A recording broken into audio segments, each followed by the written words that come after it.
Friends, mutton சுக்கா டேஸ்டியாக எப்படி செய்யுதுன்னு பார்க்கலாங்களா? மட்டனே பிடிக்காதுன்னு சொல்கிறவங்களுக்கு கூட இந்த மட்டன் சுக்கா ரொம்ப பிடிக்குங்க. ஒரு வாட்டி ட்ரை பண்ணி பாருங்கள். குக்கரில் 1/4 கிலோ மட்டன், இஞ்சி பூண்டு பேஸ்ட், மஞ்சத்தூள் போட்டு மட்டன் முழுகிற அளவுக்கு தண்ணி விட்டு ஒரு 4 விசில் விட்டு எடுத்துக்கோங்க. ஒரு பேனில் 1/4 ஸ்பூன் மிளகு, சீரகம், சோம்பு, தனியா, கல்பாசி, பட்டை, லவங்கம், ஏலக்காய் எல்லாம் ட்ரை ரோஸ்ட் பண்ணி பவுட்ரு பண்ணி எடுத்து வச்சுக்கோங்க.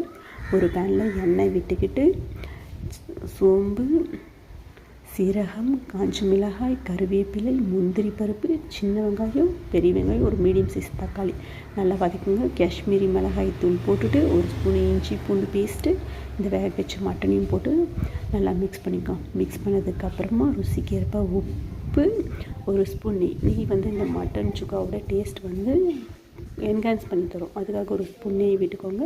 மூடி போட்டு ஸ்லோ ஃப்ளேமில் ஒரு 15 மினிட்ஸ் நல்லா சுருளில் வதக்கி எடுத்துடுங்க. இந்த பவுட்ரு பண்ணதை போட்டுட்டு கடைசியாக இறக்கிடுங்க. டேஸ்டியாக இருக்கும்.